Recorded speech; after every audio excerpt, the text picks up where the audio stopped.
infrastructure, at least in my opinion. There are major projects across the globe, but in particular here in the United States, there is a lot of investment in infrastructure right now, be it the Gateway Tunnel in New York, energy sector, data center boom, all across the country.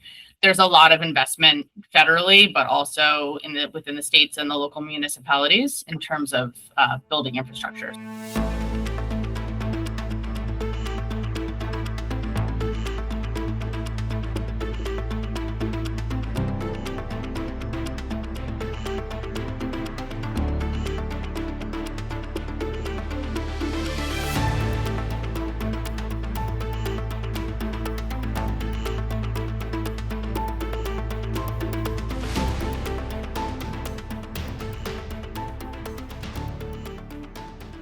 Hi all, welcome to another episode of Investment Banking Decoded.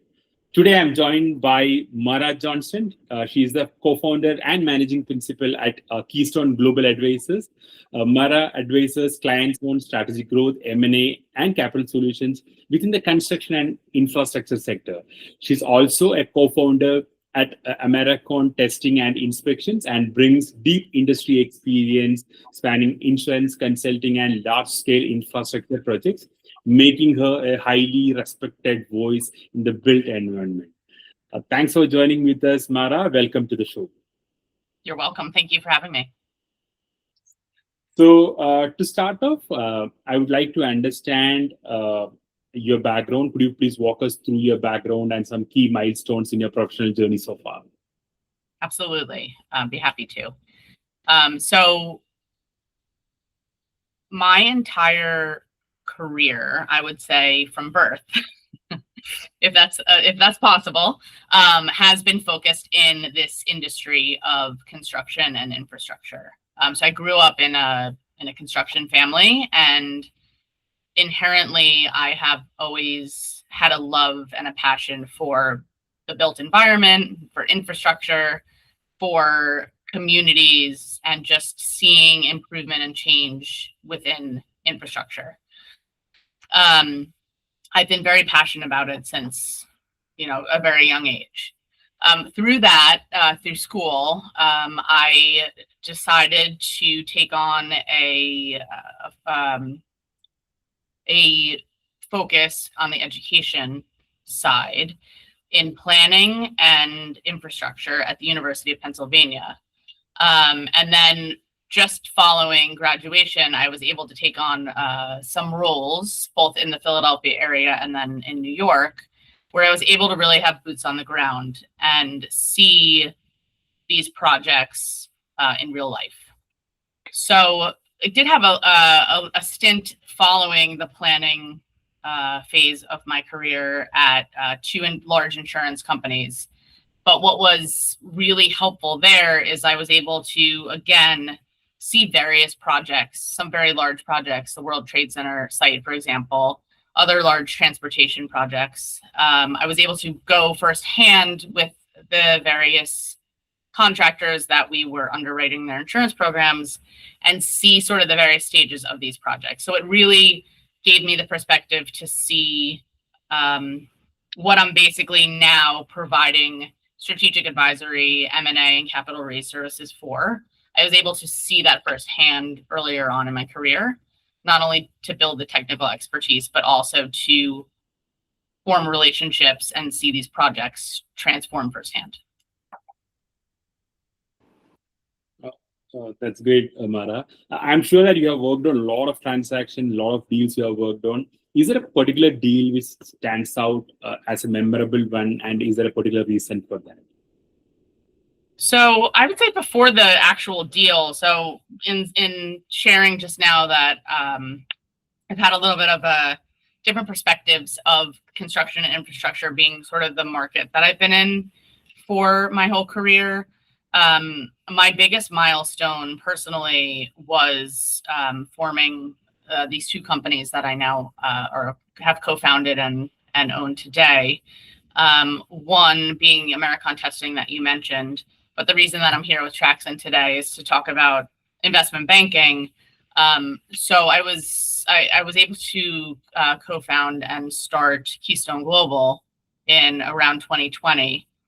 And I really wasn't a finance person in school. I was more a city planning infrastructure person, but was able to take on gaining various investment banking licenses and ultimately bringing this firm forward as a consultant advisor to a lot of the clients that I worked with previously in terms of whether it's M&A or strategy or infrastructure delivery of projects.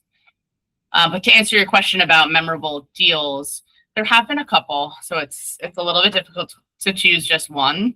However, it's been sort of fun, if you will, to work with various clients, whether it's companies that already have a footprint in the US, but they're just looking to get into a new state per se, or looking to get into a new market, or various global firms across the country that understand that there's a real opportunity here in the United States, and they look to us to help them strategically and in a smart way start their own business here in the US. And that could include, the actual strategy around forming the new business, but also potentially raising capital to help them really advance in terms of new hires, putting resources towards bidding projects, and the like. So I would say it's really the one or two most memorable deals for me have really been not just a transaction of,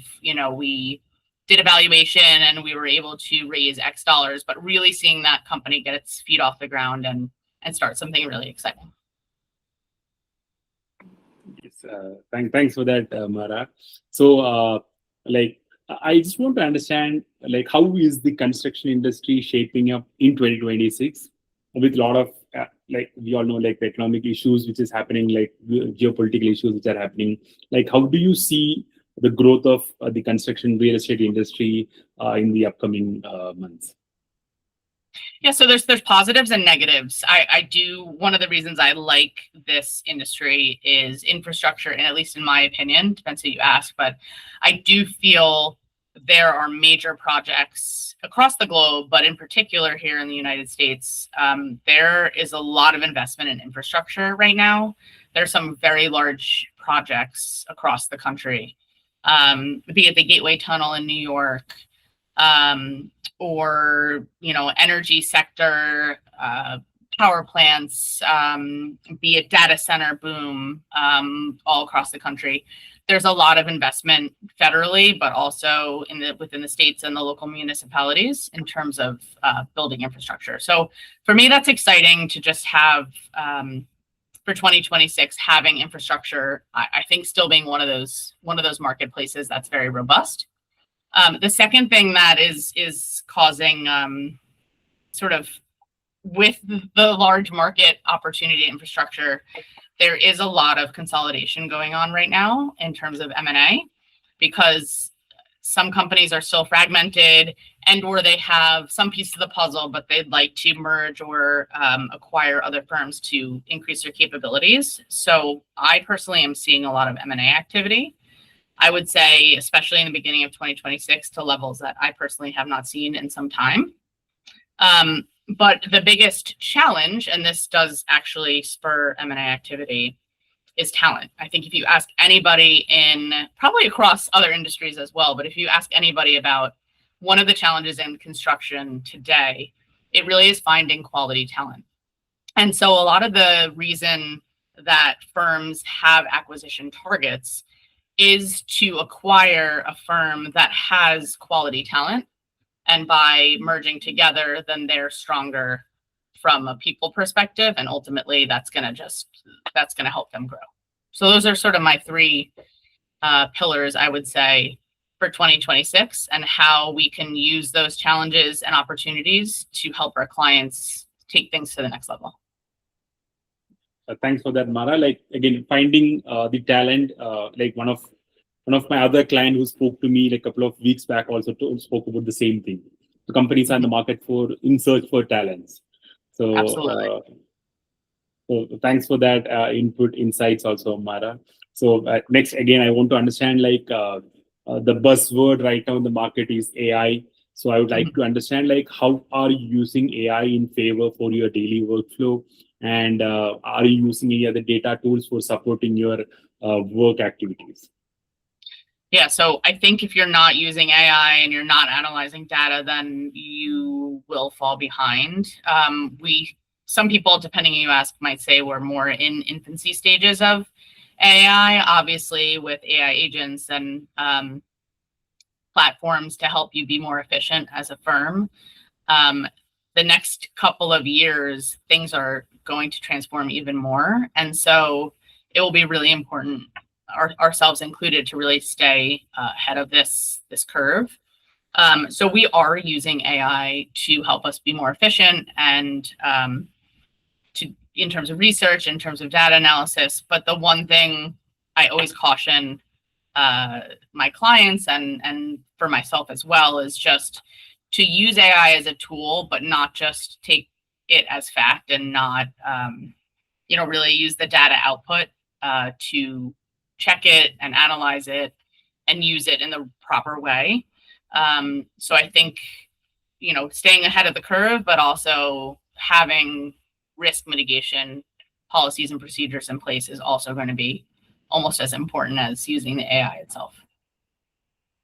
Yes, definitely, Mara. Like on top of that, again, AI, the scope of AI increasing means the data center infrastructure also would be increasing again. It will come like a loop for you where your business also would be like improving, because a data structure infrastructure requires a lot of construction, a lot of infrastructure support also. So that's great, Mara. Like one last question, which I'm having today, is that what is that one piece of advice which you would like to give to someone who is new to investment banking? Like from your experience, can you share some tips for that? Absolutely. So one thing that people will tell somebody starting out in any career, someone in the infancy stages of any career, whether it's new or they're just coming out of school, is to definitely do your research, listen and learn as much as you can.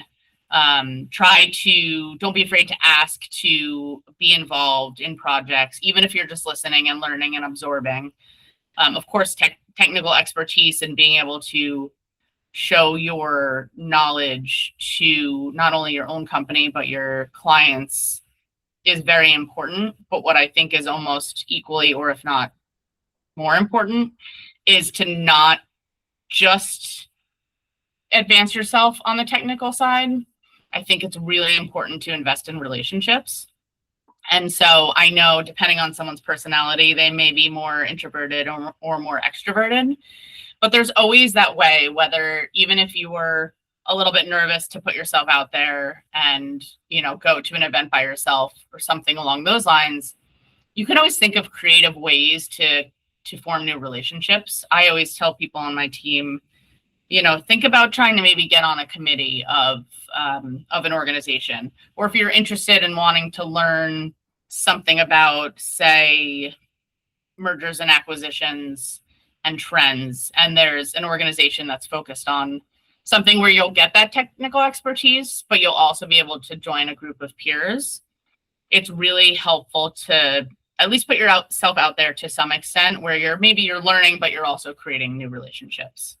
And then the other thing is, like, maybe you early on, you really think you want to do X in your career path, but some opportunity brings you in a different route, per se. I think being open-minded to different opportunities is also very important. And then lastly, I think mentorship is key. If you don't find a mentor even in your company, because that's not an option, through those organizations I mentioned or other areas, think about someone you can go to, you can trust, whether it's family or somebody in a career or otherwise. Have someone there that you can bounce things off of. That can be your advocate. I think that's really, really important in this career and any career.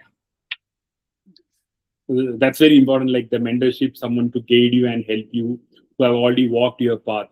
That's very important. I also noticed the book, like in your backdrop, how the big things get done. So Thanks for sharing your valuable time with us. Thanks for sharing your insights with us. Uh, like that's like I personally understood. I personally understood certain points, including the mentorship and the way you started in the construction in the construction family and how you have built your career. So thank you for taking your time out and joining with us. You're absolutely welcome. Thank you for having me.